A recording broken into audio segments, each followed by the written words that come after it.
Well, everyone, it's time to go and take a look at the Nothing Phone 2A and compare it against the iPhone 14 and see which particular phone is the better one for you.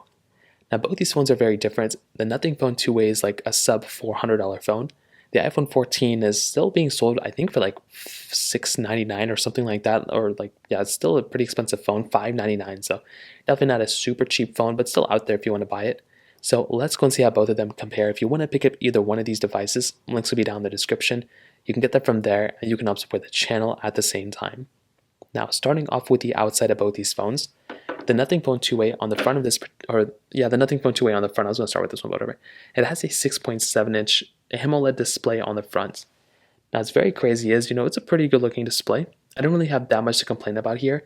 It is a 120 Hz display, which is actually very impressive for a phone of this price. You're getting the hole punch display at the very top, and overall, like, it's a decent display. It doesn't get super bright. It's like 1300 nits of brightness, but it's still a fairly good looking panel for the most part.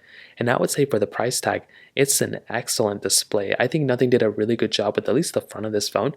And I do think that in and of itself is a very cool thing going on for this particular device.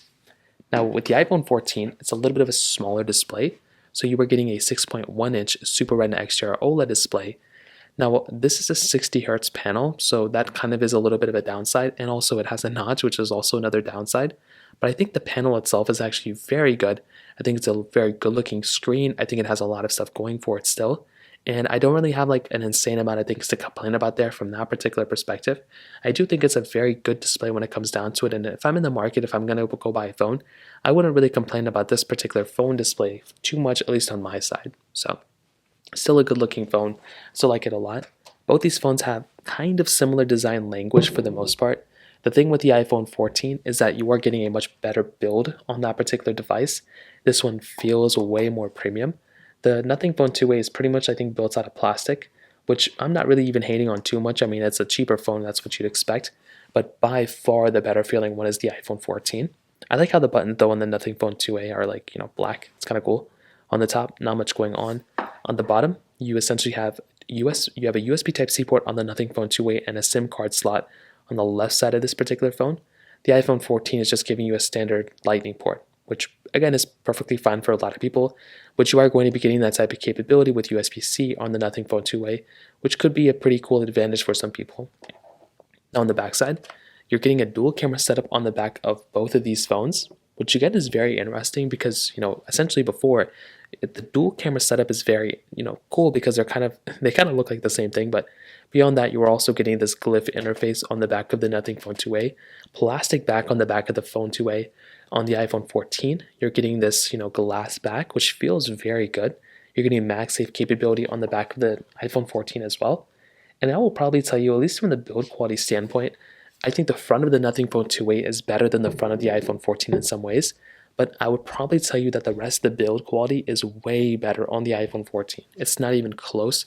You're getting a substantially better feeling phone on that particular one than from something like the Nothing Phone 2A in every single way you'd look at it. So from that side, that kind of covers it up there. Now, on the software side, you were essentially getting Android on this particular phone as you probably expected, iOS on the iPhone. If you're talking about raw features and everything, it's really up to you which one you like more, but you are getting a longer lasting phone probably from the iPhone 14 than for something like the Nothing Phone 2A. So if you are wanting the phone that is essentially going to be giving you a longer lasting experience, probably the iPhone 14 is going to be the one for you. This phone is probably going to be giving you better better software updates and just a longer lasting phone. With the Nothing Phone 2A, I'm not really too sure how much longer that phone's going to last. It's probably going to get like 2 versions of Android. The iPhone 14 is going to be here for many, many years. So we'll just kind of see what happens here, but that kind of covers it up there. Now let's go and do a speed comparison between these two. The iPhone 14 has that Apple A15 Bionic chip inside of it with 6 gigabytes of RAM, but the Nothing Phone 2A has that MediaTek Dimensity 7200 Pro chipset with 8 gigabytes of RAM or 12 gigabytes of RAM. This one has 8. So let's go and see which one's a faster phone between both. Okay, all the apps are clear in the background as you all can tell, so let's get into it. Let's do phone calls, 3, 2, 1. Okay, nothing crazy. It's going to get into their cameras, 3, 2, 1. Okay, you can kind of see what's going on there too. Let's go into their app stores, 3, 2, 1. Now, usually the Androids are faster at opening up their Play stores or app stores than the iPhones. Scrolling through, I do like the 120 hertz on the Nothing Phone 2A, but I will tell you the iPhone 14 still is doing like a pretty decent job hopping out of these two. We do have some of these third-party apps we can test out. Temple Run 2, 3, 2, 1. Now I do think the 14 is going to run into some random like weird like pop-ups that I'm going to have to close out of or something like that. So I guess we'll just see what happens. Surprisingly, the Nothing Phone 2A was actually able to load that one up faster than the iPhone 14. Not really too sure why that ended up happening, but that right there was a very crazy thing that just ended up happening. Let's go and get into this actual game. Of course, I'm going to have 2,100 pop-ups that are going to come up. 3, 2, 1. I would imagine the 14 is going to be faster, but like that was kind of crazy that just happened. Hopping out of here, let's do some other application. Snapchat 3, 2, 1. Okay, 2 different pop-ups for the most part here too. Hopping out of here. Staying for Splux 3, 2, 1.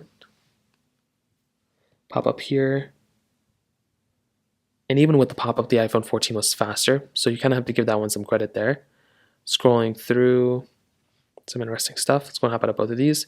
Let's go ahead and do, let's do Bofa. Do I have this one? No, I don't. Let's go and try Facebook 3, 2, 1. I think I'm logged in here, but it still kind of was faster than this one, so just another thing to keep in mind. We can try Roblox, which I do not have on this particular device either. Oh, I do. 3, 2, 1. And again, 2 different pop-ups, just another fun thing to keep in mind. And we can try Subway Surfers 3, 2, 1. Now, from the few games that I tested and a few apps that I tested, it is kind of interesting to me how decent of a job the Nothing Phone 2A is doing. I think a majority of the times the 14 is going to be faster and just less glitchier. But I would tell you, for the most part, I'm actually very surprised how good of a job the Nothing Phone 2A is doing. For how cheap this phone is for the most part, it's actually doing a pretty good job. But I will tell you, for the most part, like if you're wanting a phone that's going to be giving you a better experience, probably the iPhone 14 is going to be giving you the better one. But the Nothing Phone 2A is still doing a decent job at that too. It's probably faster in some ways than the iPhone 14. So from that side of things, it's pretty crazy. Now from the camera side, like I mentioned before, dual camera setups on the back of both these. You are getting a wide and ultra wide camera here, which again is very nice.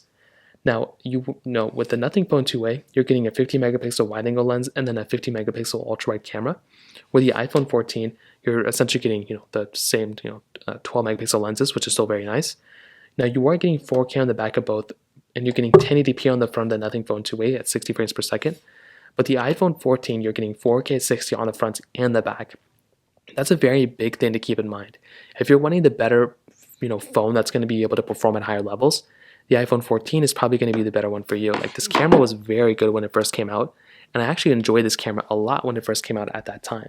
It's a very solid camera. It's a very solid lens. You have obviously 0.5x, you can zoom out, 5x zoom here, video mode, cinematic mode, which is very nice, time lapse, slow mode, photo, portrait mode, panorama mode.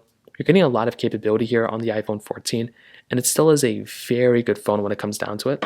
The Nothing Phone 2A, I think the camera is actually pretty good too. I mean, it's not like a terrible camera, but it definitely isn't as great. You're still getting 0.6x zoom here. But for like a budget phone, it's not bad. 10x zoom there. You're getting video mode, slow mode. You're getting, portrait mode as well. It's not like a terrible camera by any means, but definitely you're going to be getting the better camera, I would say, on the iPhone 14. Now, I don't think the answer to these questions is like as clear-cut as you'd probably expect. Like, I don't think the Nothing Phone 2A is like a way worse phone. I do think it's actually like a pretty decent performing device. Even the battery life of the Nothing Phone 2A is going to be better than the iPhone 14. But I don't know. Like, I think this phone is pretty good. I just don't know the future of this phone too much. Like, I don't know how long it's going to last. But what I do know is the price tag of this phone and kind of what you're getting is very surprising. It's a very surprising phone. And as long as there's not some crazy hardware issue going on with it, I think it's like a pretty decent like sub $400 device. I think the iPhone 14, I've played with this phone a billion times. I already know everything about this phone at this point. But it's a good phone too. I like this phone a lot. And I do think this is probably the best phone I could probably recommend the majority of people to buy. But it is more expensive than the Nothing Phone 2A. So if you want more stability, if you just want like an overall better phone, the iPhone 14 is a better one. But if you want a phone that is maybe a little bit more riskier, but it is a cheaper device, maybe the Nothing Phone 2A is the better one for you. So that kind of covers it up there. If you have any other thoughts or questions, please let me know in the comment section below. Hit the like button, that would mean so much, but definitely hit that subscribe button. More importantly than everything else, I love every single one of you guys. Hopefully I'll catch you guys in the next video. Peace out till then.